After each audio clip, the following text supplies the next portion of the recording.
You ever get that feeling? Like that nagging insecurity that kind of just like holds you back? Oh, yeah.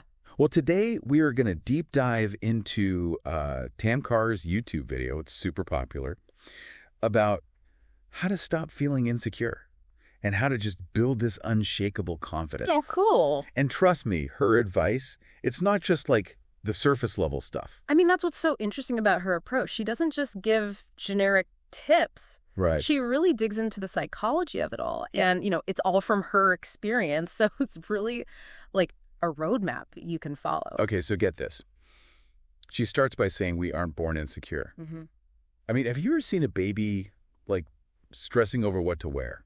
That's such a good point. Kaur really emphasizes that it's learned. Yeah. Like so much of it comes from all the societal pressure. Totally. And like the standards of beauty are always changing. Yeah. Like think about those low-rise jeans that everyone hated a few years ago. Yeah. Now they're like back in style. It shows you how arbitrary it all is. Absolutely. So if we're not born insecure, where does it come from? Well, Kaur argues that it's all about prioritizing other people's opinions over our own.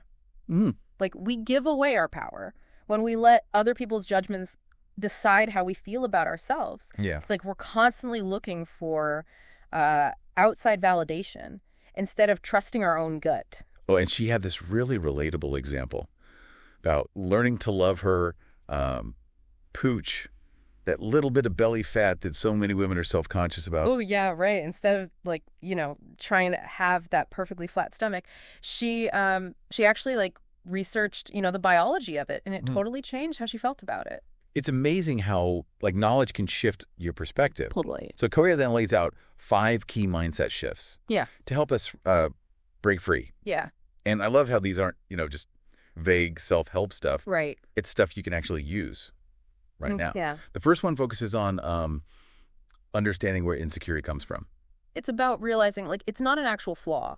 Right. It's just how we react to things. Yeah. We have to stop listening to all those messages and start questioning if they're even true. Yeah, absolutely. And that leads to the second shift, which is accepting imperfection. Right. Kaur is like totally against striving for perfection. She says it just sets you up for failure. Absolutely. She talks about learning to accept her no's, which she used to be self-conscious about. And what's interesting is she uses this idea of desensitization. Like the more we see something, the less power it has over us. So instead of obsessing over it, she just accepted it. Okay. So much of insecurity is tied to what we focus on. And that's her third shift.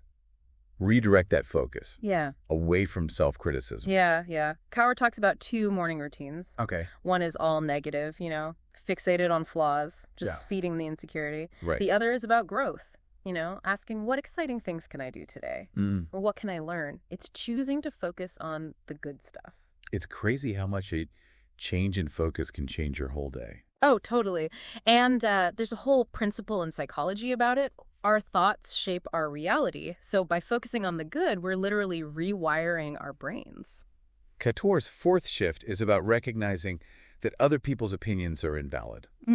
Like, beauty standards are always contradicting themselves. Oh, for sure. You see women with different body types wishing they had what the other one has. It's never ending. It's a great point.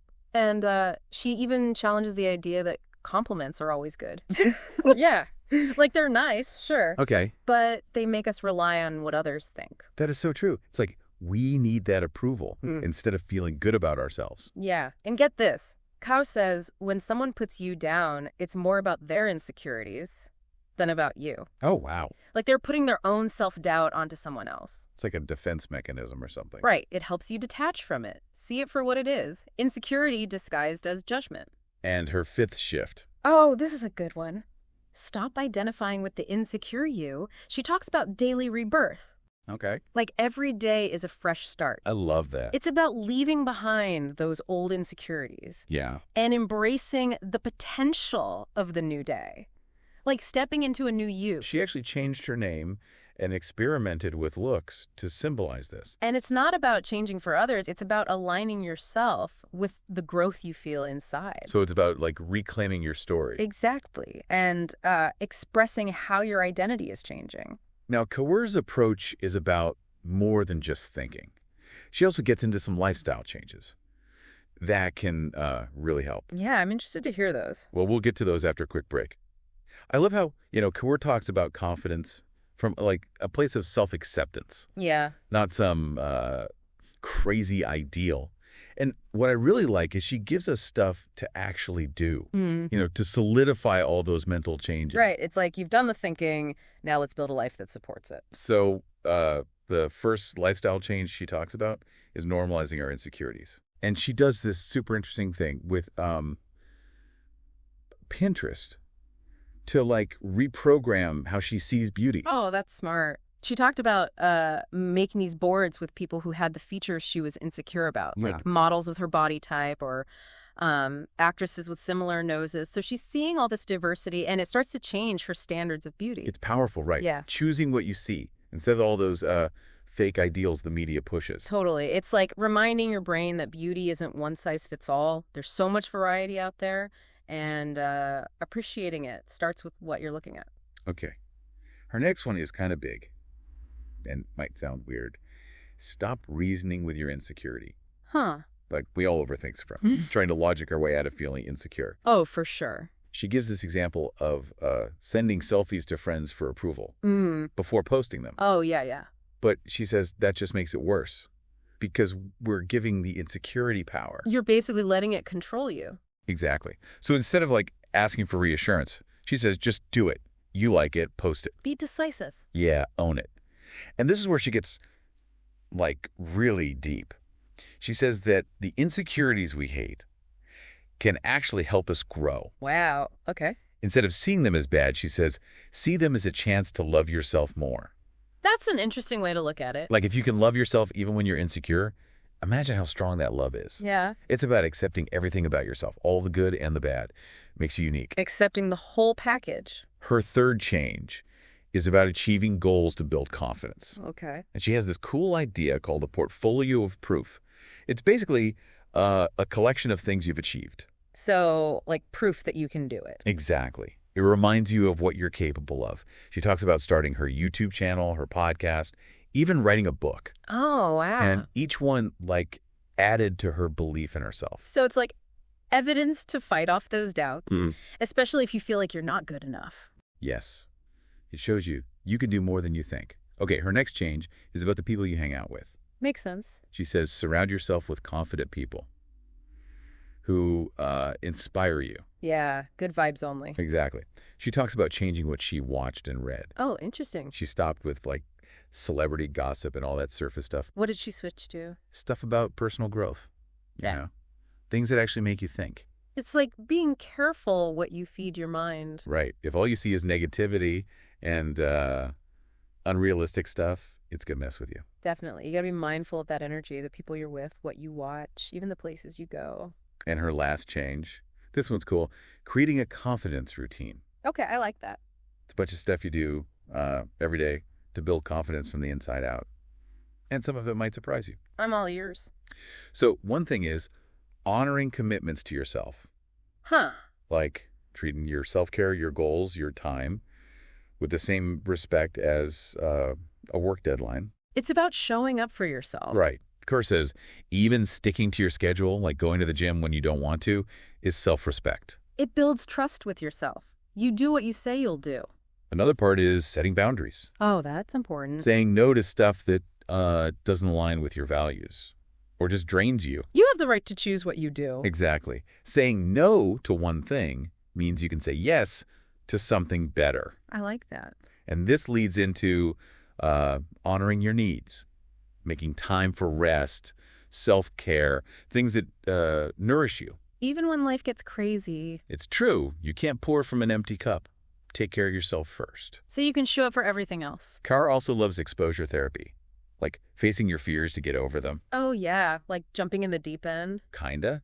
She talks about solo dining. It's scary at first, but the more you do it, the less you care what people think. You realize no one's really paying attention. And she highlights gratitude and tracking your progress. It's easy to forget how far you've come. Absolutely. Take time to celebrate your wins, no matter how small. It keeps you motivated. And then there's shadow work. Ooh, that's been popular lately. It's about looking at the deeper reasons for your insecurities. Like the stuff we don't even realize is there. Yeah. And by facing it, you can heal. and be kinder to yourself. That makes sense. And of course, hanging out with good people, like we talked about. Always a good idea. Yeah. But, all this sounds great. But how do you do it? Right. It's a lot to take in. Well, Kaur gives us some actual homework to help us turn all this into action. So we've got these mindset shifts, these lifestyle changes. But how do we actually do them? That's where her homework comes in. Oh, interesting. It's all about taking these ideas and turning them into actions. Okay. So first assignment, she wants you to face your fears. Yeah. Do one thing this week that goes against your limiting belief. I like that. Think of something that makes you insecure. Posting a selfie, maybe, without a filter. Or signing up for that dance class you've always wanted to try. Just do it. Prove yourself wrong. It's about taking action, even when you're scared. That's how you build confidence. The next one is about shifting your focus away from how you look. Okay. And towards how you feel. Kara says to visualize your confident life. But not in terms of clothes or stuff. Right. Think about the energy, the experiences. What makes you feel truly confident? So it's more about what you're doing. Exactly. What lights you up? What impact do you want to make? Who do you want to be around? That's your roadmap. Not what other people think you should be. Exactly. Yeah. And then she wants you to get real with your insecurities. Write them all down. Whoa. And then analyze them. But with logic and kindness to yourself. So where did this insecurity come from? Yeah. Was it someone's comment? Something you saw on TV? Maybe a bad experience? Once you know where it's from, you can start to question it.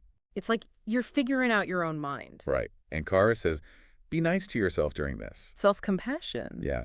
She says when she started taking care of herself, doing things she loved, the negative self-talk just kind of went away. Makes sense. When you're living your truth, those old criticisms don't fit anymore. It's a reminder that self-love, it's not a finish line. Right. It's a journey. With ups and downs. And you got to accept all of it. The good, the bad, all the parts that make you you. I like that. So big picture, what have we learned from Kaur? Well, we learned that insecurity, it's not in our DNA. We learn it. Right. And confidence, it's not about thinking positive. It's about doing things. Taking action. And self-love. It's about challenging yourself, accepting your flaws, and just being okay with who you are. That's powerful. We covered a lot today, but I hope you're leaving inspired, ready to build that confidence. Yeah, remember, you can change your thoughts, you can overcome those beliefs, and you can create a life you love. Here's something to think about. What would your confidence routine look like? What's one small thing you can do today to start building it? We encourage you to keep learning, keep growing, keep figuring out what works for you. This confidence journey, it's yours to create. Thanks for joining us on this deep dive. We'll see you next time for more exciting ideas. Until then, keep learning, keep growing, keep shining.